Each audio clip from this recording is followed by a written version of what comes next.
加密朋友们，大家好，我是 Yuna。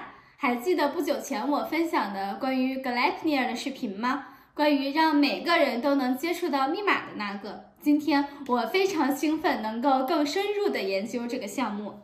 在一次充满真知灼见的独家访问中，我有机会与 Gleipnir 的背后杰出人才 Steve Dick 交谈。我们谈到了他的加密之旅，这个改变游戏规则的项目背后的灵感，以及是什么让 Gleipnir 如此独特。这次采访是一个信息宝库，我非常想听听 Steve 对区块链行业未来的看法。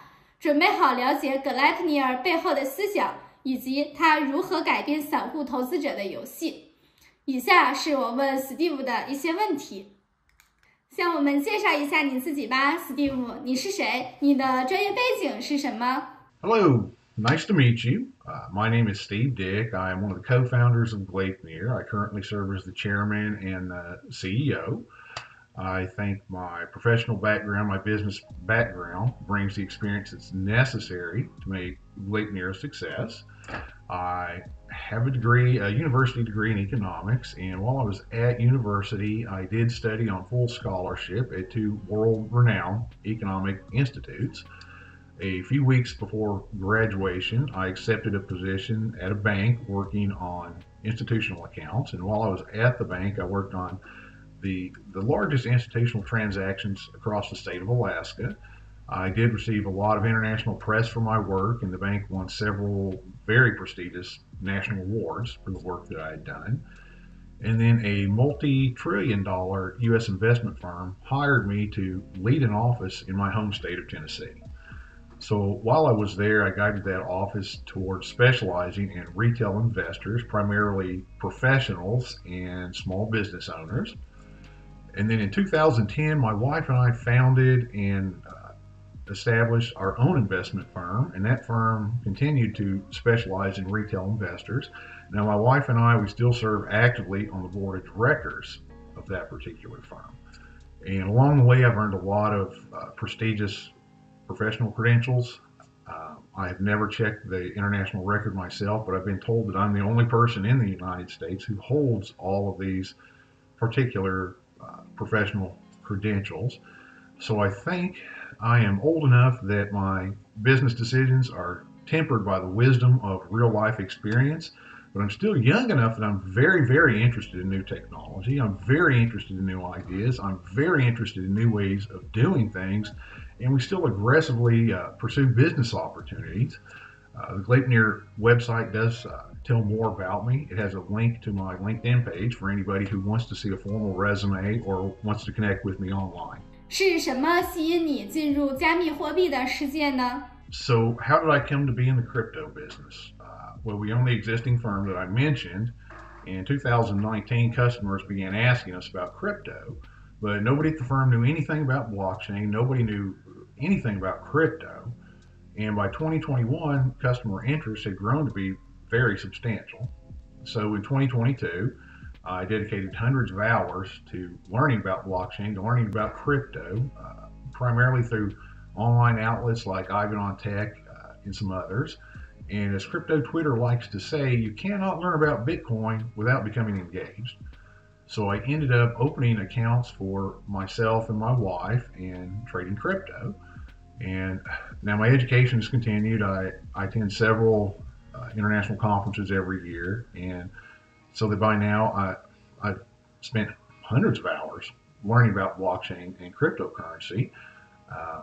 My personal holdings include accounts at major centralized exchanges, some small online brokerages, multiple digital wallets, and my wife and I are angel investors in some very promising crypto startups.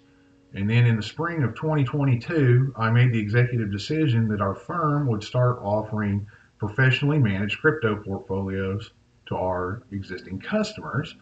And that firm works as a discretionary advisor. And what that means is we have all decision-making authority, all trade authority, and we have to work in our customers' best interests at all times. So what drove me to crypto and to learning about blockchain and crypto was customer interest, but what has pushed me farther and farther into the industry was the knowledge that I've gained about what blockchain is and how cryptocurrency works, and my belief the potential of blockchain and cryptocurrency. 是什么启发你创造了 Gleipnir? So, how do we decide to do this project, or why do we decide to start doing this project? So, what I've learned over the past few years is that crypto dApps and user interfaces and processes are unnecessarily cumbersome, they're awkward, they're extremely difficult for most people to access. And the reality is that they were created by developers for other developers, apparently with little or no input from business people experienced at working with the public. And I know from professional experience that most investors are not technologically advanced enough to engage the crypto process, nor are they interested enough to try to figure it out. So the result is that most potential investors never invest in crypto. And then professionally, we learned that almost nothing exists to enable professional investment firms, professional advisors to engage their customers in crypto. Now that really surprised me because 99% of investors use some type of financial intermediary to develop and manage their investment strategy and execute day-to-day trades on their behalf. But what little does exist is extremely limited functionality. Again, it's built by developers for developers. And now financial professionals are tech literate, but that's not their primary function. Their primary function is finance, so they become very, very frustrated when something that should only take a few minutes takes 30 minutes or an hour for them to accomplish. And the result is that most investment professionals have nothing to do with crypto. And the important thing to remember is that these investment professionals control hundreds of trillions of dollars in investment money. And as I researched, I learned that professional advice available to the public is very limited. It is restricted by law mostly to wealthy investors and institutions, and those wealthy investors are paying enormous fees and receiving very little in return. So there's nothing built to scale to serve retail investors that want to invest in crypto. And so we resolved that we were going to create an organization that removes all these barriers to entry, serve retail investors by simplifying the experience to something anyone can do, and charging a reasonable fee to do that and creating value for retail investors. 你可以给我们介绍一下 Gleipnir 的创作吗？这个想法是从哪里来的？花了多长时间？ So the creation of the project, how did the idea come around? How long did it take to get where we're at? So I'm going to say I'm the primary driver behind the project. I am passionate about blockchain and crypto. I believe blockchain is going to change the entire world, the way industries function, the way human beings communicate with one another. I think crypto is a very democratizing asset, something anybody should be able to access and use to change their lives for the better. I think crypto will eventually become the world's primary form of currency, and I've felt that way since I first started learning about it a few years ago. And the idea behind the project was developed over time as we learned more and more about blockchain and crypto and platforms, interfaces, and all the behind-the-scenes support, or maybe I should say the lack of behind-the-scenes support for trading, reporting, accounting systems, and so forth. And the idea really grew out of frustration with all these overly complicated, awkward processes that I think are preventing crypto from achieving its potential, preventing professionals from becoming involved, and preventing individuals from accessing an asset that could create a successful financial future for themselves. So our resolve to fix the problems came around at Consensus 2023 in Austin, Texas. Consensus bills itself as one of the largest crypto conferences in the world. And I listened to several speakers discuss the barriers to entry, things preventing investors from investing in crypto. And these were problems that we had already identified ourselves internally. And they spoke at length about the need to remove these barriers. And our frustration just grew as we understood that everybody in the industry is recognizing these problems, talking about the need to get rid of these problems, but nobody is actively working to fix these problems and remove these barriers. So we began to understand that this discussion is only theoretical. It is just online chatter. It is just media articles. It is just a conference speaking topic. So it was here at this conference that we resolved that we are going to become the solution. We are going to actively address these problems, remove these barriers for retail investors. Now, it didn't take long to write a formal business plan because we've been researching and working in crypto for quite a while, but we did write a formal business plan because we needed to formalize our solutions to the different barriers and different problems in the industry, and of course we needed to perform a lot of financial calculations. And what the founders determined is that we could fund a project ourselves out of pocket, but crypto is an international phenomenon. It is people from all over the world working together to create something that transcends borders, languages, cultures, nations. So right now, we have English-speaking American and Chinese-speaking people. We're thinking about doing business together. This is what crypto is all about. So we decided that this project needs to be international in scope, and that requires more capital than we had available. And that's why we are taking Gleipnir public in this offering. And in all, it took about 12 months from the time we decided to do this until where we are now that we're fully organized. We have vendors in place and we're ready to go. 你能告诉我们更多关于这个项目的信息吗？ So, to tell you about the project. So first, understand that everything about Gleipnir is new.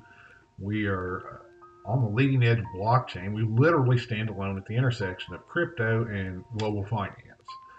And the concept of Gleipnir is very simple. The idea is to make it easy, convenient, and inexpensive for anyone to invest in digital assets.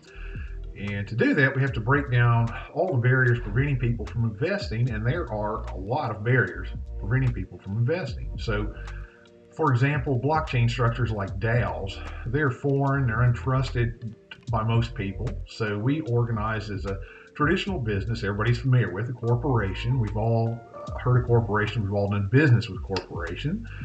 We registered with the state of Tennessee, and for those that don't know, U.S. states are sovereign entities comparable to the U.S. government or the European governments or the Chinese government. So we registered with the state of Tennessee, and so we immediately overcame the barrier of being unknown and untrusted by organizing ourselves in a form that everybody in the world is familiar with.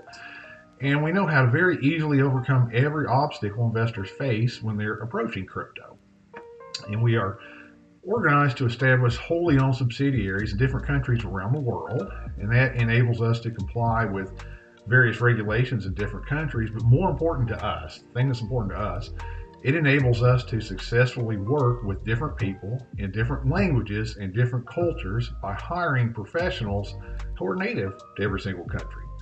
And through those subsidiaries, we'll offer managed digital asset index portfolios, so individual coins and tokens that compose an index, to retail investors and institutions. We'll do that through a very simple, intuitive platform that anybody of any technological skill level can easily use. And it will be a one-stop system as opposed to the current system of having to log into multiple platforms, multiple vendors, multiple interfaces to complete an action. So very simple, intuitive, one-stop. So think about it like driving a car. Drivers don't care about the engineering plans. They don't care about the details, how the engine functions. They don't care about the performance specs on the tires. People just want to get in their car, start the ignition, and drive. Investors generally don't care about all the details of blockchain technology. They just want to log into an account, invest, and go on to do something more important in their day. So the platform that we're designing allows customers to log in, very quickly complete whatever task it is they want to do, and then behind the scenes or under the hood, so to speak, the platform will connect into all these various vendors to accomplish that task without the customer having to open multiple windows and multiple logins into multiple different accounts, take multiple actions. So they'll simply click a button, accomplish their task, and receive confirmation. And then we will expand into other product lines such as multi-asset ETFs and multi-asset mutual funds. So in addition to being the only company in the world that is actively serving retail crypto investors, we'll be the only company in the world offering multi-asset ETFs and multi-asset mutual funds. And we have plans for other product lines such as hedge funds, venture capital funds, separately managed accounts. And of course, every product line is developed from the viewpoint of making things as simple and easy as possible for retail investors, institutional investors, and financial professionals. And our token owners, the people that buy Gleipnir tokens in our offering, become proportional owners in every one of these projects. And no matter where in the world they're located, our token owners are endowed with legal rights guaranteed by the state of Tennessee. So everything about Gleipnir is world first. And we're excited to make our tokens available to everyone, to democratize investing so that anyone can invest and take advantage of the opportunity. It's the same type of opportunity that the ultra wealthy, that institutions have used for generations to create and grow their wealth. And that is the opportunity to be an early investor in a new company. It's one of their primary and favored strategies that the ultra wealthy use. Unfortunately, in the past, those opportunities have always been legally restricted to the wealthy. That is until now, because among the many wonderful things that blockchain does, it tore down that investing restriction so companies like Gleipnir can work directly with retail investors and not be limited to just working with the ultra wealthy. 在开发的过程中，你面临的最大的挑战是什么呢？你是如何克服它们的？ So, what difficulties, what challenges did we encounter in creating our project? How did we get past those challenges? So, two big issues really. So the first was finding all the vendors we required. So as I've already said, crypto developers create for other developers without much input from experienced business people. And the result is that their businesses are not optimized. They are very, very well hidden on the internet, usually several pages deep on any kind of search, on any particular search engine. So it took a lot of time to find the vendors that we needed. And then once we found them, we still needed the time to conduct our due diligence, interview them about their capabilities, a lot of formal questions and answers, contract reviews, negotiations, and so forth. And once we had all our vendors in place, the project began to move pretty quickly. But then the second issue we ran into was working within current crypto constraints to develop something that's relatively easy as far as our offering platform goes. And we could have developed what we ultimately want, but the cost was going to be 5 times what we actually paid for our current platform. So we decided to conserve our capital and use what we're offering now, which is a token on the Polygon blockchain that can be funded in Tether or USD coin. And as we capitalize, though, we'll make that process much, much simpler. In our current process, even though it's a little more cumbersome than what we want, it's still relatively simple. Experienced crypto investors will find it very fast, very simple to use. Once we were past those two big challenges, our greatest barrier has been reaching global investors. So search engines don't want to show people results outside of their home country. Social media platforms do not want to show people pages outside of their home country. And that creates some difficulty when you consider that there are thousands of languages spoken in the world today. So ultimately, we selected major languages utilized by the majority of crypto investors, such as Chinese. It's one of those languages. And we've used artificial intelligence to translate our website, our social media pages, our videos into these different languages, including Chinese. But one of our big concerns is that we don't know how well everything is being translated, and we won't know unless we hire human translators and pay them huge sums of money to do this for us. So we have to rely on this artificial intelligence. And those translations, they may not be perfect, but we know they're strong enough that people can read, they can hear, they can understand, even if things look or sound a little bit awkward.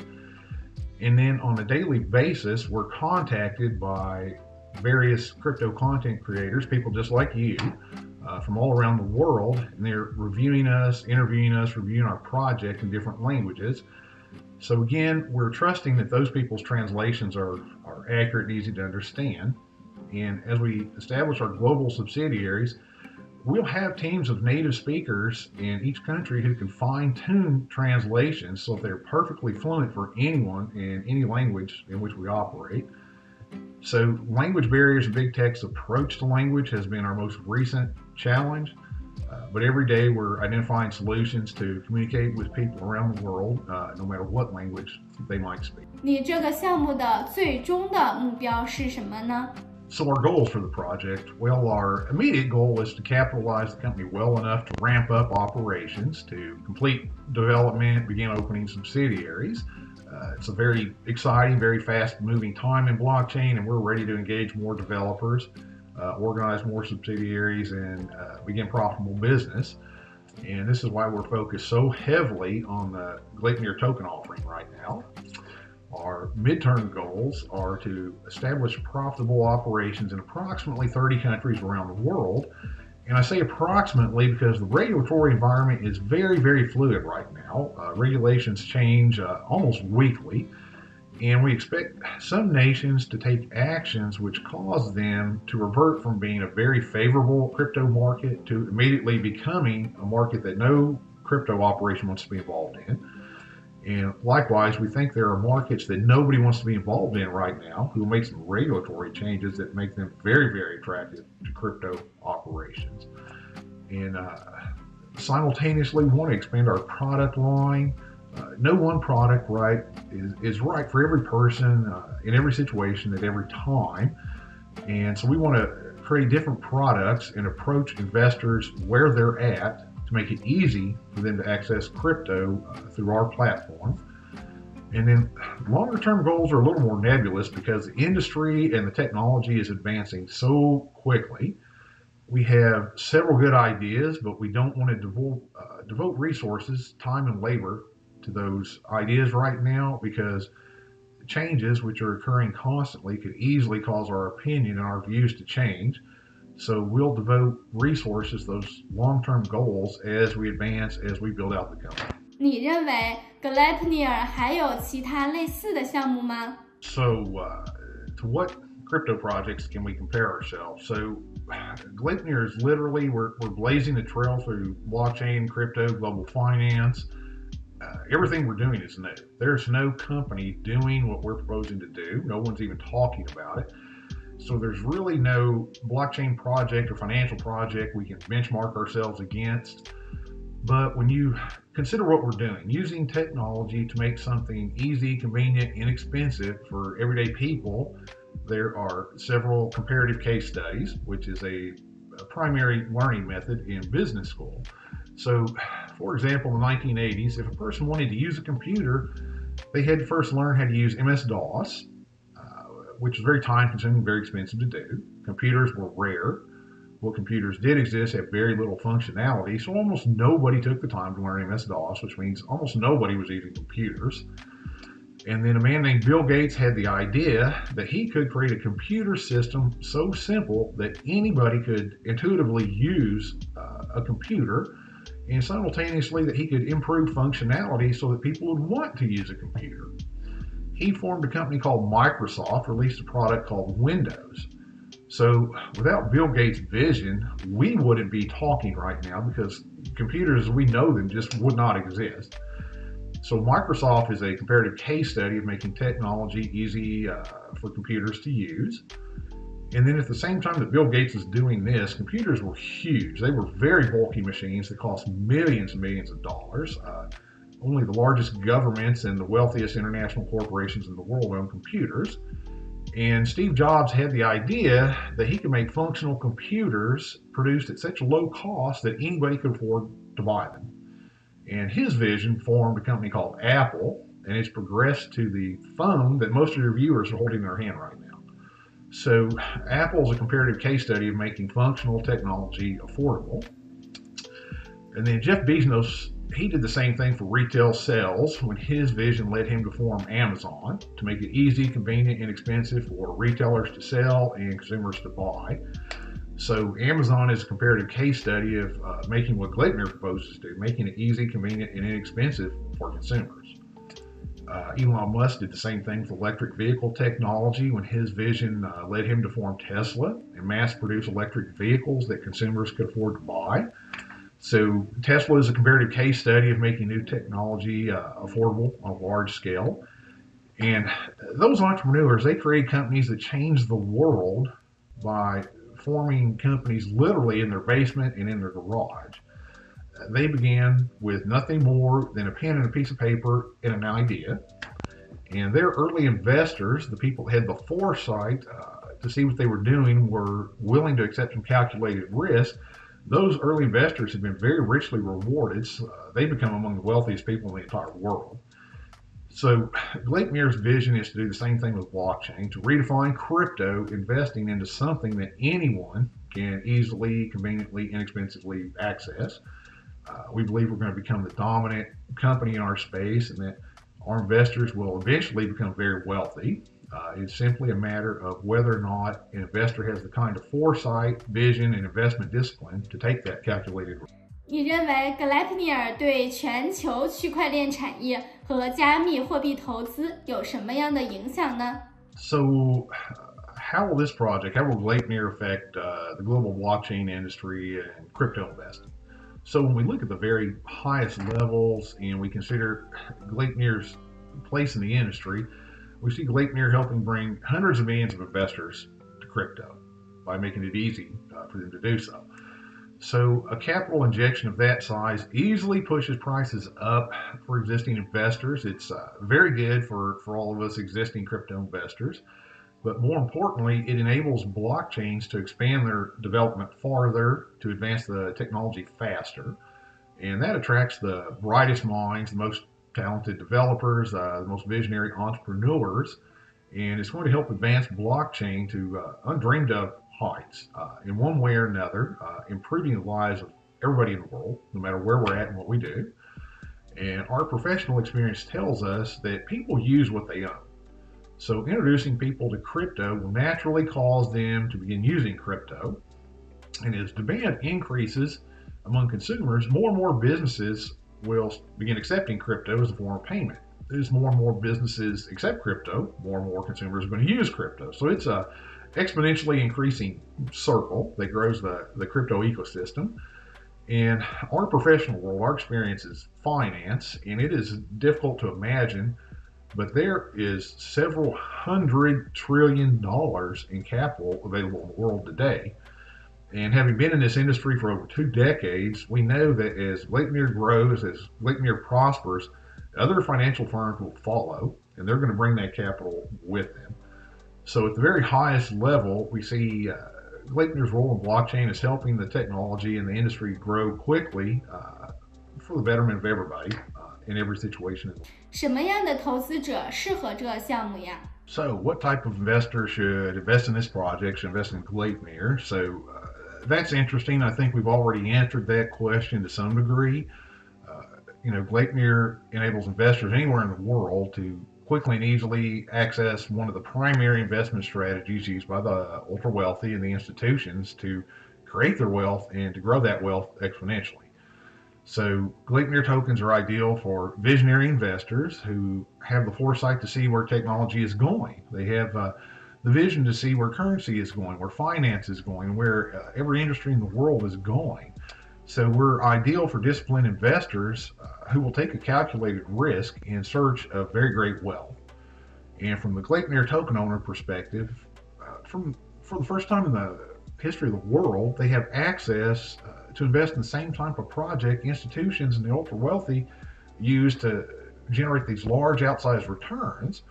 So it enables retail investors for the first time to create that same type of generational wealth that they've only been dreaming of. It just requires a willingness to accept a little bit of risk, because without risk, there is no reward. 你能告诉我们代币发行的情况吗？ So, tell you about the token offering itself. So, understand that just as Gleipnir's business line and business model are a world first, the token offering is too. So the industry is buzzing with talk about tokenized real-world assets. It's being talked about among professionals and investors alike. And for those that don't know, a real-world asset is something that physically exists in the real world, such as an office building or maybe a collection of antique automobiles. And a tokenized real-world asset means the digital tokens have been issued on a blockchain to represent your ownership interest in that real-world asset. So within the industry, we know that tokenized real world assets are the future of blockchain, the future of global finance. And the crypto has a $2 trillion market cap, but that market cap is dwarfed by the real world market cap of several $100 trillion. And as these real world assets are tokenized, that market cap is moved to the digital world on blockchains. So this is something we realized about 18 months ago, but it's only caught on recently in the media and among the crypto industry and investors. So there are very, very few tokenized real world assets available right now. But Gleipnir is a real world organization. So our tokens are tokenized real world assets. Every token represents an ownership interest in Gleipnir. And specifically, our tokens are what's known as a security token. Now, there are only a handful of companies in the world that have issued security tokens. And our research says that Gleipnir is the second U.S. company to publicly offer security tokens. And we're the first one to have tokenized from inception. We've never had any other form of ownership other than tokens. And we're also the first tokenized company to make an initial token offering direct to the public without first undergoing several rounds of private offerings to wealthy investors and institutions. As I said, this is a democratizing process. We're making this opportunity available to everyone in the world. So we've been tokenized on the Polygon blockchain. Polygon is a decentralized public blockchain. It's known for very quick, inexpensive, reliable transactions. In my experience, most of these transactions settle in seconds at a cost of less than 5 cents. And Gleipnir, we want to be in compliance with all the various international regulations. So we're using a U.S. regulation. It's known as Regulation S of the 1933 Securities Act. So U.S. regulators know who we are, and we are the very first company in the world to make a public offering of security tokens under Regulation S. And one of the other unique things about the offering, rather than a fixed price offering, that's where we say this is the price and you can pay it or not, we're doing what's called an at-the-market offering, which means the price is whatever an investor is willing to pay for a token. Just like whenever they're making an investment, purchasing crypto or stocks or any other type of asset, it's what you want to pay. Now, we have set a minimum of 2 Tether or 2 USD coins per token with a minimum total investment of 100. So very easy. If you have 100 Tether available, you can get 50 tokens, no problem. The entire offering is managed by a smart contract. That smart contract can be publicly viewed on the Polygon blockchain. So we're being as transparent as the technology currently allows us to be. And the offering will close when all the tokens are sold or when we achieve our maximum capitalization, whichever occurs. 为什么 Gleipnir 选择使用令牌化 RWA， 特别是安全令牌，而不是其他类型的加密？你还考虑了其他什么选择呢？可以和我们分享一下吗？ So why did we decide to use a tokenized real world asset instead of some other form of crypto, instead of a traditional investment process? So in our internal discussions, we knew we did not want to pursue the traditional path of issuing book entry stock and moving towards a stock exchange listing. That process was created over 100 years ago when people were using steam engines, wooden sailing ships, horse and buggy, and that process has not changed since that time. It still includes multiple unnecessary middlemen, and those middlemen are very expensive, very labor intensive, very time consuming. So we knew right from the start that we were going to tokenize, and we had the idea that we could tokenize on a decentralized public blockchain because it's faster, it's less expensive, it's less labor intensive, it saves millions of dollars and years of work to do this. We did consider a DAO structure. In fact, I said I was an angel investor. One of my angel investments is Clarity Protocol. Clarity enables DAOs to be created on the Cardano blockchain in just a few minutes. And I did talk to the founder of the Clarity Protocol about our project. But our issue was regulatory compliance. Investment advisors are required to meet multiple very stringent regulations, and those regulations vary widely from country to country, and they're constantly changing. So we were very concerned about being able to stay in compliance with all these regulations while simultaneously allowing investors to vote on actions, because the investors could unwittingly cause us to go out of compliance with regulation and be fined tens of millions or hundreds of millions of dollars. So as a DAO, we would have had to concentrate decision making in a professional staff, and that just defeats the purpose of a decentralized autonomous organization. And for the same reason, we couldn't issue a cryptocurrency or a utility token.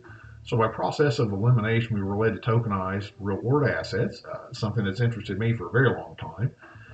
And at the time, tokenized real world assets, they were just a hypothetical academic discussion when we made the decision. It's become a very hot topic in the crypto community in the last few months, but at the time, nobody was talking about them when we made this decision.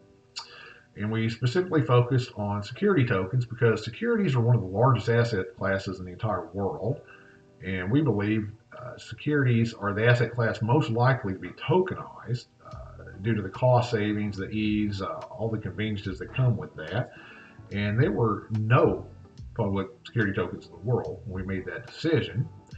One other firm was brought to the market before us, but we're still the second firm in the world to make a public offering of security tokens.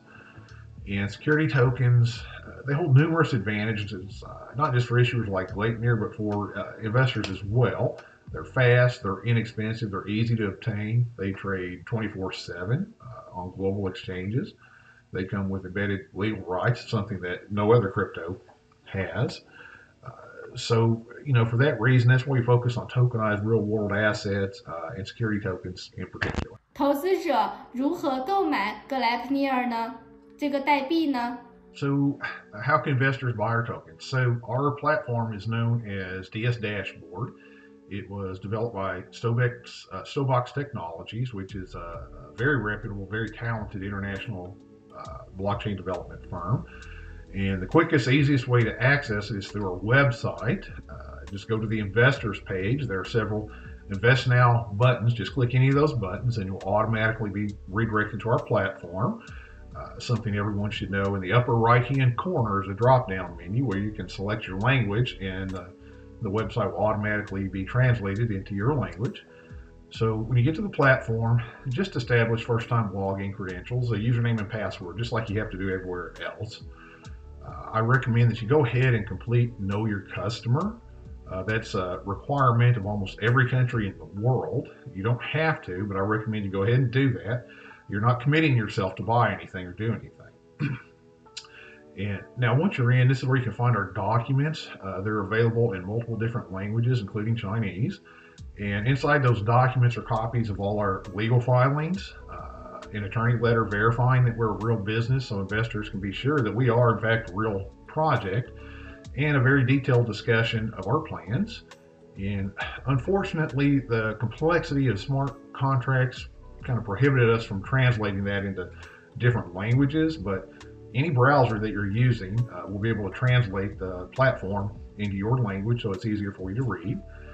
And if someone wants to invest, all they need to do is connect a MetaMask wallet and then enter their offer. How many tokens do they want? What price are they willing to pay? And do they want to pay in Tether, USD coin, or US dollars? I don't know why anybody would pay in fiat currency, but in case they do.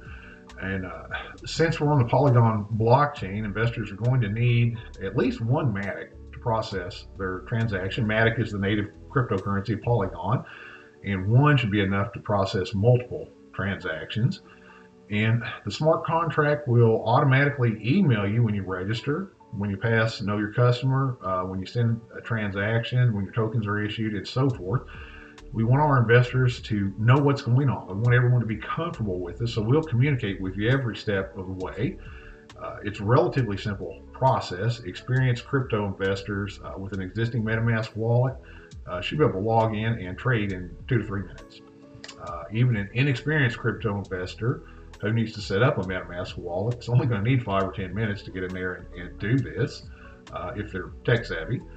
But any investors who are new to crypto, who aren't tech savvy, should slow down and take their time.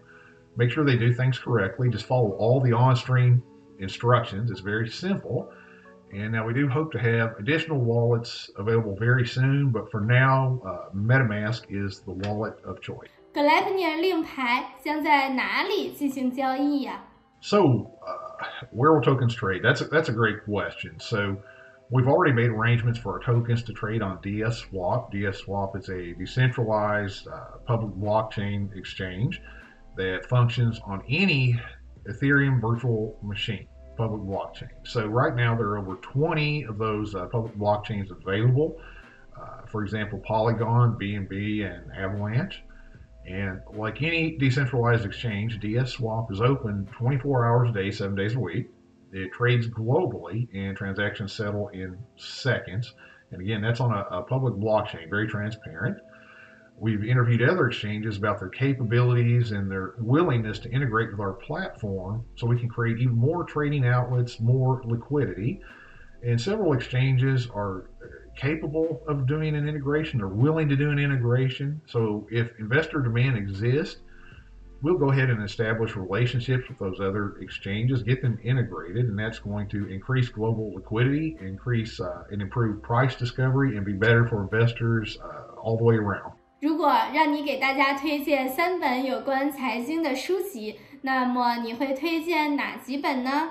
So financial books that I would advise every investor to read. So that's a good question because I'm an avid reader, and there are a handful of really great financial books available. Most are garbage, but there are some that are just exceptionally good. And I have 3 favorites that I've read multiple times. I recommend them to all of our customers. In fact, I've purchased copies en masse and provided free copies to a lot of our largest customers. And I always give copies to new financial advisors. So the first is The Richest Man in Babylon by George Clausen. It's written in a storytelling style, so it's very, very entertaining to read. The second book is The Millionaire Next Door. So 2 researchers, Thomas Stanley and William Danko, spent years studying real-life multimillionaires, and then they published this book to explain that most wealthy people are self-made. They haven't inherited anything. They didn't get lucky. They are self-made, and they explain who they are and how they created that wealth. So this is a really valuable book.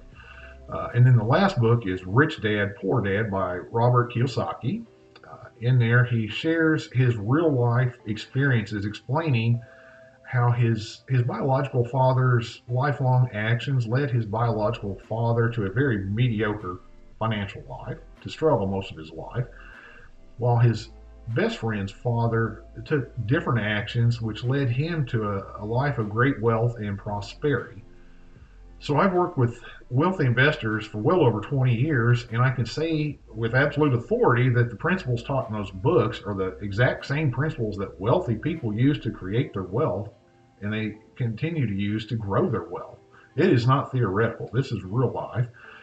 And you would be surprised at how easy it is to become wealthy. It is not a difficult thing to do, but you're also going to be surprised at how boring it is. Forget everything you think you know about creating wealth and becoming wealthy. What you see on television and movies is fictional. It is all make-believe. In real life, it is an extremely boring process.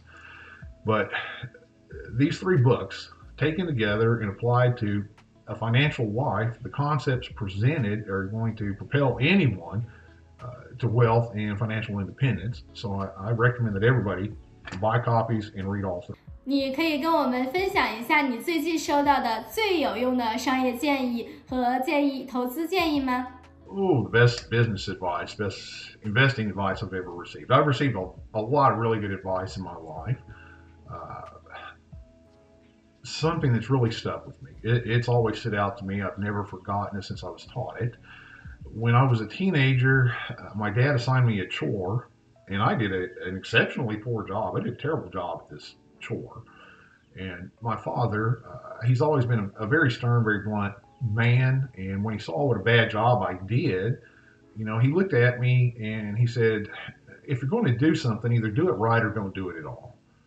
And a variation I've heard him tell other people over the years, if a job's worth doing, it's worth doing correctly. If you're going to do something, do it right. He has several variations, but this is something he reiterates over and over. And the point is, it made sense to me as soon as he said it. And I've applied it to my life ever since. No matter what the job is, no matter how small the job is, no matter how seemingly unimportant job is, I do it to the absolute best of my ability, because if that job is worth my time and effort, it's worth being done correctly.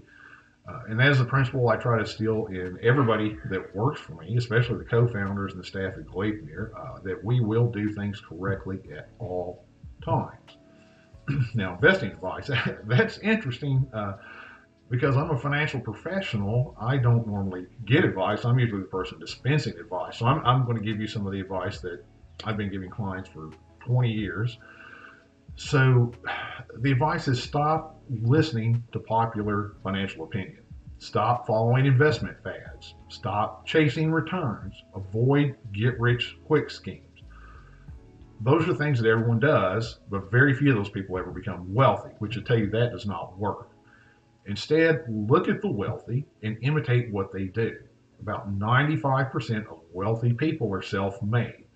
They've never inherited anything and they didn't get lucky, but on average, they are worth more than $5 million. So what's interesting to me, on a global basis, for the most part, they manage their money and investments the same way. And if it worked for them, it will work for you. So learn what they are doing. It's a very easy thing to do. The information is freely available.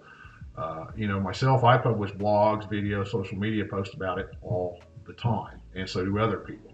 So learn what it is wealthy people are doing and then mimic their actions. And so that's it. Always do things correctly and mimic the self-made wealthy and how they accumulate and manage their own money. 相信我，这次采访太棒了，你一定会想去看看的。